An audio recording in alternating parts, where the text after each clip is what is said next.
The private sector is the main engine of growth and transformation. We already have a well-educated population that is easy to skill and is also innovative. As you saw, the science, the knowledge economy, those are our young people who are doing all those scientific innovations.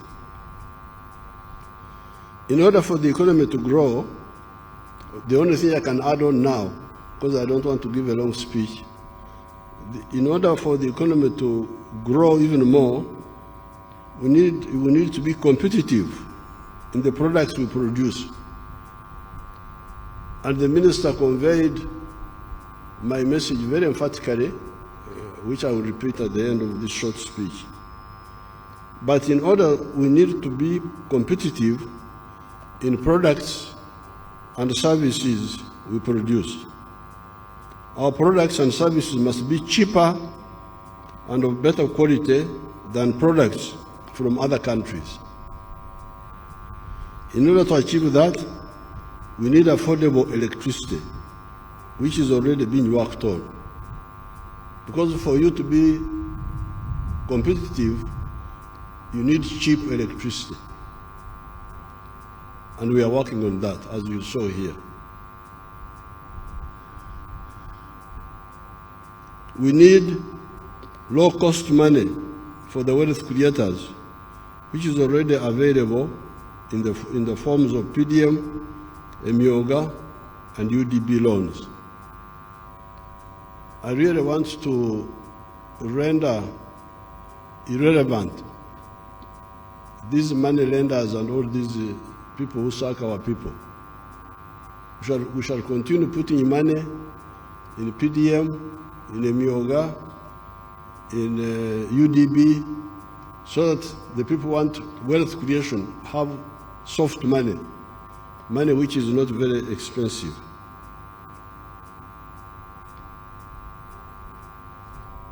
Labor, so we have electricity is going to be cheaper. Money for wealth creation will be cheaper. Labor is still not expensive. However, and those are the crucial factors when you are producing a good or a service: the cost of electricity, the cost of the money you borrow, the labor costs, the wages which are being paid, the salaries which are being paid to the workers.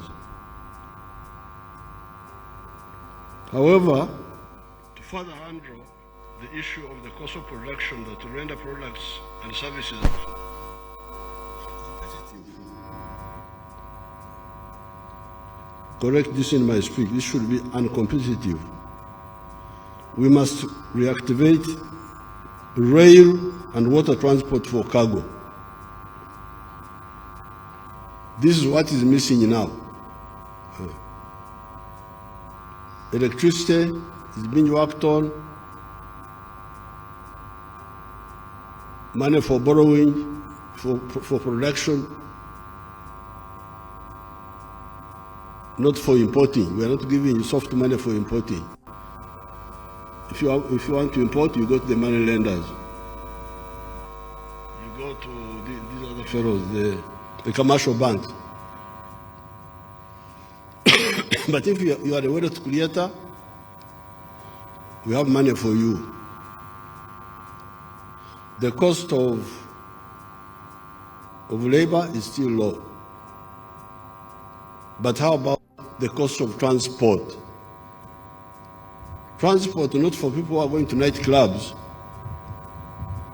Those can pay whatever cost they are charged. It's up to them. If you don't want to pay, you stay home. So when I say the cost of transport, I'm talking about transport of goods, cargo. That's why the railway is our next big target.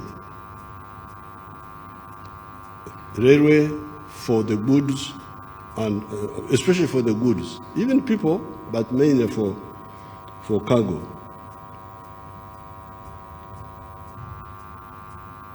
We must reactivate rail and water transport for cargo. We have repaired the old meter gauge from Malaba to Kampala and also from Tororo to Guru Pakwach. We are going to start building the SGR, the standard gauge railway from Malaba to Kampala and Kampala to Mpondwe to Kasese. Later, we are going to expand the SGR, the standard gauge railway to Gulu Nimule. The railway will transform our capacity to create wealth. Because once the railway is fully operational, then transport of goods from here up to Mombasa will be cheaper. From here up to Dar es Salaam, from here up to South Sudan, from here up to Congo, it will be cheaper. It will also save the roads, because this crowding you see on the roads by the heavy trucks, it is because the railway is not working. When the railway starts taking off the trucks from the road, then the pipeline, because we are also making the pipeline for petroleum, because now the road has got passengers, they are on the road, you have the cargo on the road, you have the petroleum products on the road. That's why the road is under such pressure. The railway and the pipeline for the petroleum will solve that problem. That means only passengers or light trucks will remain on the road.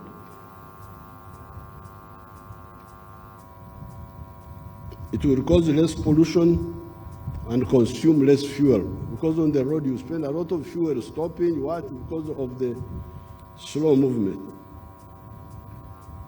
We are moving forward on the issue of introducing electric cars and electric border borders, as you saw here. So, these are the two additional strategic interventions: the railway and the pipeline for the petroleum products. Now, the other strategic intervention we need to stabilize our economy forever is irrigation for agriculture. The minister talked a bit about it here, but we need to do more emphasis. Because you know we are lucky, we have rains, but sometimes the rains delay, or sometimes you have less rains. Then you get a crisis, lack of food. So in order to remove that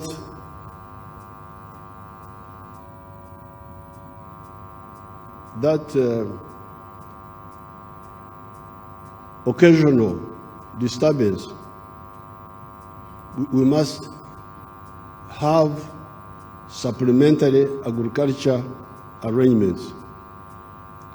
Much of the time we shall have the rains, but if the rains don't come, there is standby irrigation.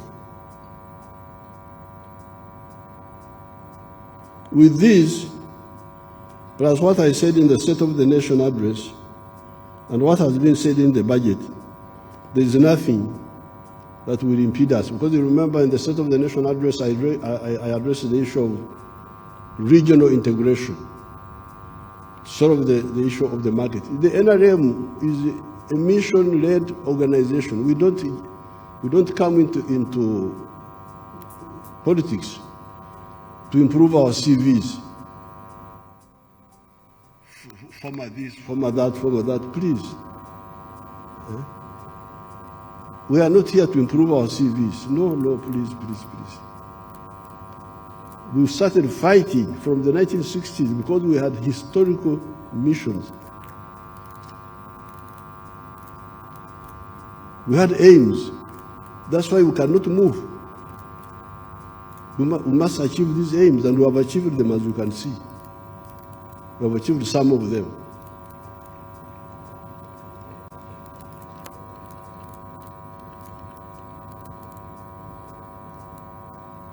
You heard the minister telling you that that economy he was talking about, which he presented here, was all minus our petroleum, which is about to come online. When that comes online, the story of Uganda will be a totally different one.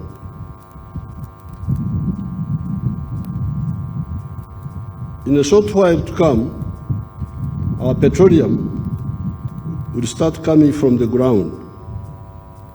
This will enable the government to earn an extra $2 billion per year, assuming today's prices. Even if the prices remain the way they are now, when our oil starts coming out of the ground, the government, not the whole economy, the government alone will be having an extra $2 billion per annum. This is apart from other income streams for the country. This does not include the money to private groups and so on, but to the government. This oil money will never be used for consumption. Who is in charge? We shall never use this oil money to import perfumes and whiskey and what have you. Never. It will never happen. It will only be used for infrastructure and science development. Therefore, strategic items like the railway and the irrigation will be funded by us directly. So this business of borrowing, of this and that, will stop.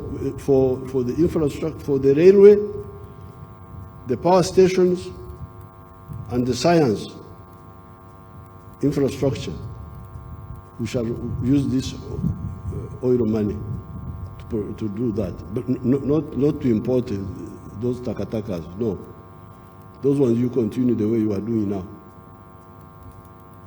People who do not bother to listen to our message keep talking of poverty, lack of jobs, etc.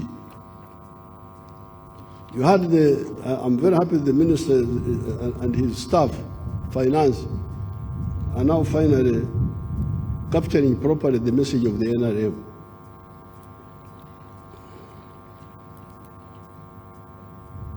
Because we have been having problems with them, the way they present things, the way they talk. Sustainable development, what is that? What does it mean? One time I asked, what does the sustainable pregnancy mean? That somebody is pregnant sustainably, never produces a baby.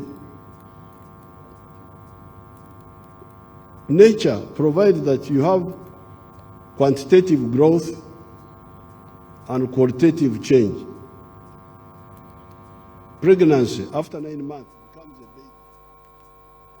Maybe after some time, it changes into something else. That's how life is. You cannot have a static situation indefinitely.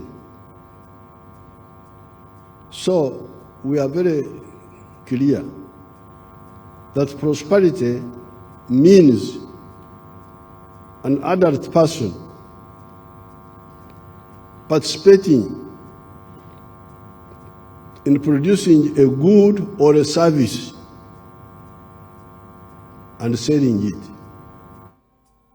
And when we say participation, he may be the owner of the product, or he may be an employee, but he will participate in producing a good or a service and selling it. And if you do that with the Chibaro, with the proper mathematics, you will get prosperity. That's what we have been telling you. And we have been telling you, and the minister has now repeated emphatically, I'm very happy with finance now. I have nothing useful to add. And he has told you that the sectors where prosperity is are four: commercial agriculture with the Chibaro, Chura, Aymar, Otita, with the mathematics, commercial agriculture. Secondly, manufacturing and artisanship. Thirdly, services. And fourthly, ICT. So in those areas, that's why you'll get prosperity. You should choose to go to be somewhere as a wealth creator or an employee of the wealth creator.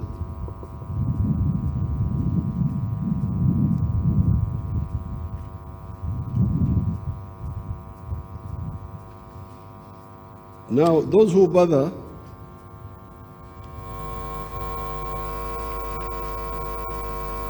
people who do not bother to listen to our messages keep talking of poverty, lack of jobs, etc. The four sectors of commercial agriculture, artisanship and manufacturing, services and ICT, if utilized in the manner recommended by the NRM ever since 1995, will create so many jobs that we will exceed the job levels of Uganda. Uganda doesn't have enough once we develop our full capacity. Uganda will not have enough workers.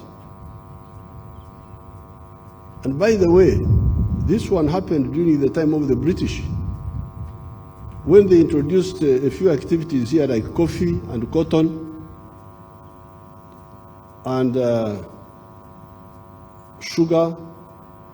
That's how Africans from Rwanda, from Burundi, from South Sudan, that's how they came here. That small economy, money economy, or during the British time, created so many jobs that the internal people were not enough. That's why our brothers had to come from Rwanda, from Burundi, from South Sudan, to work here. So even now, if we all become wealth creators in the four sectors, there will be so many jobs. I've given the example of Mr. Nyakana in Fort Portal, using 1 acre to employ 15 people.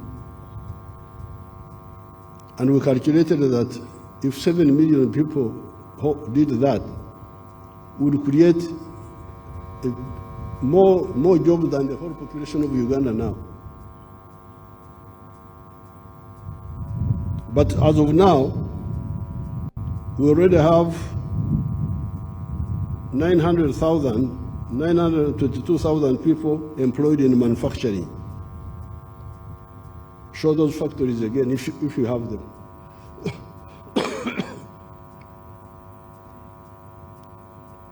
Show them on the screen, the factories.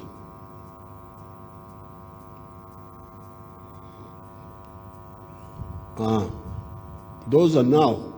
These are all new factories. In 1986, we had only 80 factories when we went to the UMA, Uganda Manufacturers Association. We now have more than 8,000 like those. These are already employing 922,000 people and something. The whole of the public service, army, police, civil service, 480,000. So the factories are now employing 2 times the number of people working in this public service. So those jobs, the jobs are there, but you must be qualified for them by doing the right thing. All those are jobs. New jobs, you can see all of them are brand new factories. They are not all. This is the factories now, giving us 922,000 jobs. The services, the hotels, the tourism, the transport, the banks, they are now employing 5 million people. 5 million. Look at show that factory, the one of the factory. The one which was there now. Put it back. The one which was showing, those are hotels. Go back to the one you had shown.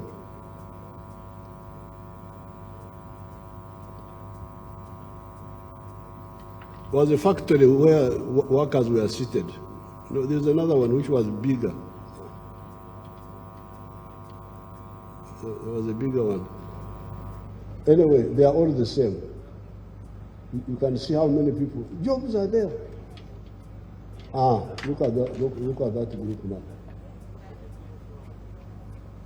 Look at that. All those are young people. Jobs. Just talking. They don't listen. And then they have their wonderful papers, like the wonderful, what do you call it, monitor, that monitor group. All of you are working out.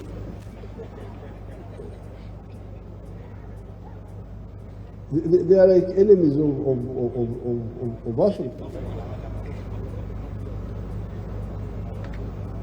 The other day, I saw them when they tested Karuma Power, 600 megawatts. I think there was some blackout or something. So they were celebrating in their paper monitor. You see, the network, the transmission network cannot handle the power. And I had had that opinion. It's very interesting to see how the enemies link up, enemies of Africa. So the logic of the monitor is like what I used to hear with the government, some of the civil servants who are like on the side of monitor also. They were saying, but if we have the power station at Karuma, how shall we evacuate the power? If you can't evacuate it, have the factories near there. They can all be around Karuma, nearby, if you don't have to carry it far away. When Owen Falls Dam was opened by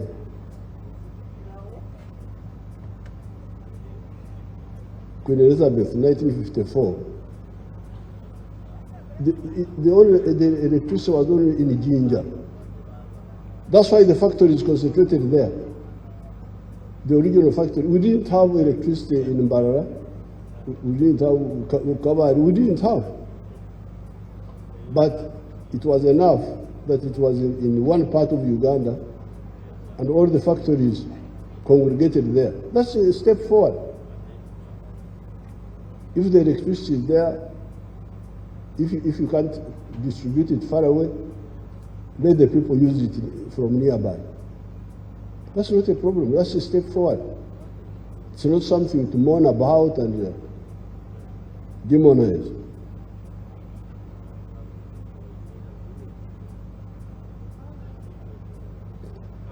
Now, the ones employed in services, the 5 million, 40,000 of them are employed in ICT.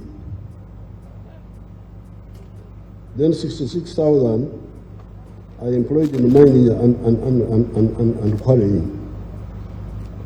Now, this is just endozo. Endozo is a word for when somebody gives you something to test.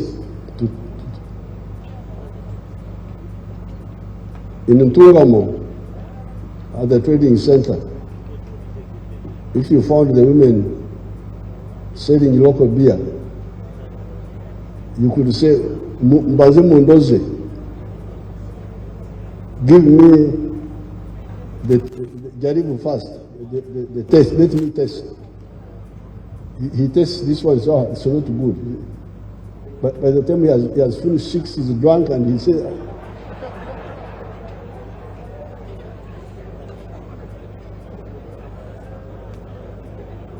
all the beer is bad.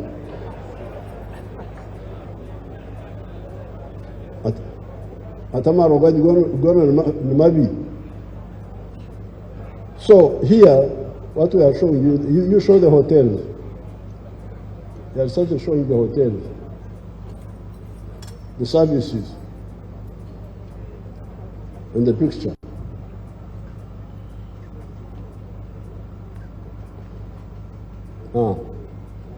All those are employing people.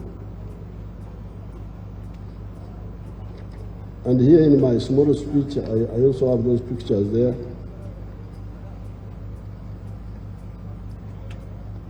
I have those pictures.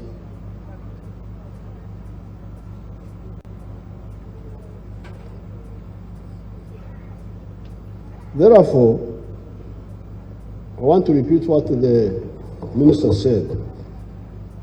Ugandans, wake up, work. The work, the wealth, the prosperity is in the 4 sectors: commercial agriculture, artisanship and manufacturing, services, and ICT. The capital to help you go into any of these sectors is already available in UDB, PDM, Emioga, etc. If the money which is there now is not enough, we can add more. But start. Now, the only remaining problem is corruption.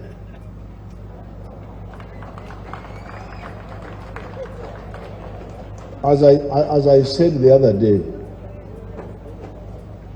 we are going to stamp out that corruption. It's really amazing how people do not see. NRA is a very, very powerful force. I don't know how anybody thinks he can play around with it. We are very soft. We use soft methods. We never force anybody. We always talk. I am like a pastor, preaching. Repent, you are going to go to heaven. But they don't know. I don't know why they forget that we have got a lot of capacity, a lot of power, which we shall use if necessary. I really can't get it. Because these corrupt people insult our heroes. The other day, we were in Mpenja celebrating Heroes Day. Now those heroes there in Mpenja, we were told there were 250 skulls of dead people. They are there in just that day. Now, in the whole of Uganda, we lost 800,000 people killed. 800,000. In Ruwero, we gathered 30,000 skulls. And there were 70,000. So, this sacrifice, that's how you are here, you fellows. Excellency President, Excellency Vice President, Right Honorable this, Right Honorable that, His Lordship this, all those powerful people. honorable, I don't know what, they are all here. On the blood of our people. You heard them when we were in Penja, they were still talking about Akasimo, with their small this and that. They sacrificed and we are here. But you come, you get a chance to lead. Instead of helping people, now you start taking away the little which could help them. This is really amazing. Now, in so doing, you delegitimize yourselves, because you see the Ugandans are very dangerous. When they see that you are not honest, they just leave you. But one day, they will get a chance to avenge on you. That's what happened with the groups we had here. When we got independence, all those young people, we are all young people. Mutesa was 39 years old, Obote was 35, Kakonge was 26 years old. They were all young people. Ibinjira, Nechon, they were 28, they were all young people. Uganda was in their hands. Just free gift. But see what happened. Amin was 39, he was a young man. I was like their smaller brother, I was 18 that time myself. That's why I know all of them very well. But you could see how those young people messed themselves up. And how they ended up. They lost legitimacy. So when we came on the scene, we had studied all this. And we could not afford this. Now, at that time, what we dealt with was the misbehavior of the army. Because that was one of the biggest problems at that time. The army, Nanta Gambako. They have their word, this one each of ours, Nanta Gambako. I don't know how you translate that. How do you translate it in English? The untouchable. The army was untouchable. But the Fronasa said no. For us, we can build a disciplined army. And we started, and the army was disciplined. Then in Semuto, 1982, two of our drunk boys went to the village and killed 3 villagers near Semuto. One of the boys was called Zabron. So they killed people in Semuto. That was really the boundary. Whether NRA was survive or be written off by the people. So we arrested these people, these boys, Zabron. He was actually a good boy, but he's fond of drinking. I didn't know him well, but I had not heard anything specifically bad about him. So we tried them. And the case came to the High Command. The other day, the Right Honorable Speaker was calling me former Speaker, which of course I was for 10 years. But I was also a Chief Justice some time ago.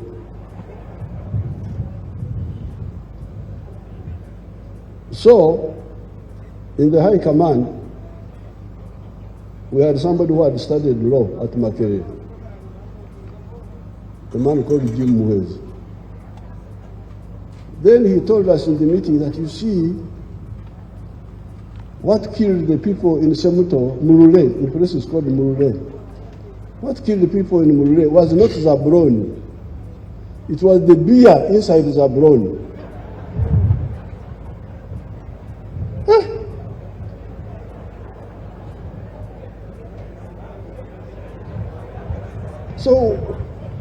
So what do we do now? How do we separate the beer from Zabroni? Because Zabroni was a Kidomora carrying beer which made him kill people. So what do? We had to shoot those children, those young people. Shoot them in public. This is how the NRA was built. Because when we did that, the Baganda said, Bano Barnamazima. And that was the end of all this group. UFM of Kaira, because they were talking Buganda, they were in those things. The Wananchi could not listen because they had seen Amazima. Intibano Barnamazima. These are the people of the truth. So therefore, I want you people, especially with the Africans. I'm very glad CJ is now talking of the alternative justice, which is really the indigenous justice. Because the justice of the wigs and all that, when you sit there, some of it is, for instance, with the African people, the problem of murder. You kill my brother, I must revenge. I'm duty bound to revenge or Kora. Because if I don't, the spirits will kill me, of my brother. My brother's spirit, for whom I did not revenge, will go against me. So the only way you can escape revenge is Okaraba. You go back, and for the Africans, we have got restorative justice. It can be punitive, retributive, but it is also provides for restorative. To say, okay, please, don't revenge me. Let's sit down. One of our people killed your brother. Let us solve this. Like, for instance, I still have a date with the clan of the late Colonel Tengola Machodwogo. You remember he was killed by our soldier. I must make peace with the clan on behalf of the army. I must make peace with the clan. Otherwise, they will just keep quiet. You are powerful, you are president, excellency, what? Yes. But they will never forget. They will never forget. So, when I went there, I said we are going to do, the Wanyankoro call it Okaraba. So, murder, rape,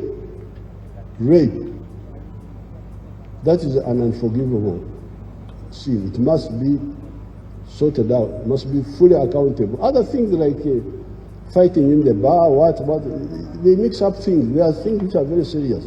Murder, rape, corruption now.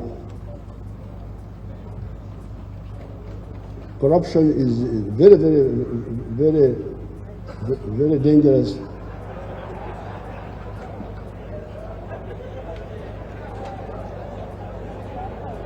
And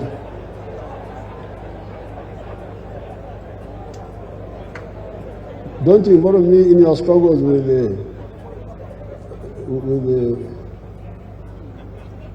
the commissioners and so on. Those are another matter. But corruption.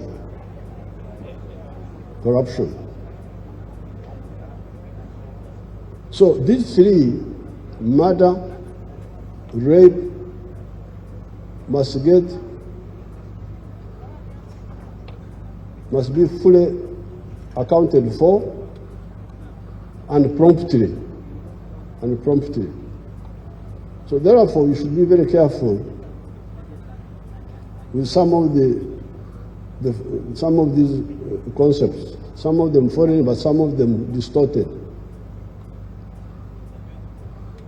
Like bail. You emphasize bail. Bail. Why do you emphasize bail? Why don't you emphasize trial so that we get the truth? That's what you should emphasize. Because when you talk of bail, you are playing in the hands of the enemy. The Banyankore will say, when the Banyankore say that, you are finished. He spent one night and came back. There was nothing, in other words. So he would not see your justice. You're talking justice that freedom in the constitution, that's not, that's a foreign concept. It's not our concept. Our concept is a dog that steals pays with its back.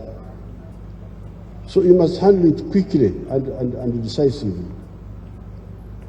Those concepts are very dangerous because they separate us from the people. There is another one. There is another one which says, I can come to court and keep quiet. Really? I keep quiet. He is a thief, he has nothing to say. So I don't know how those people evolve those concepts. But please, here we should deal with our situation. Like we dealt with the issue of Zabroni. That's how the NRA was saved. Otherwise, we would have been finished. In Uganda, people would have lost confidence in us, and it would have been very difficult to recover. Because there we had a chance to show who we were, and we did it. And that's how the NRM was built up. So the NRM of today, please. First of all, I'm surprised that really people can dare what I hear, this one. But who do those people think they are? We are going to smash them. We have the capacity. Now that they have attracted because me, I never concentrate on those things myself. But now that they don't listen, we advise, you have now attracted our attention, our full attention, you will see. We shall crush this treachery. This is really a betrayal, and we are going to finish it. Now, the borrowing.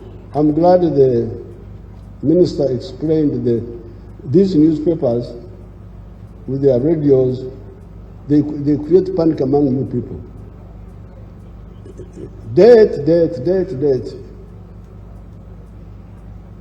We actually had a very low debt level until Corona. Our debt GDP ratio before Corona was 30%.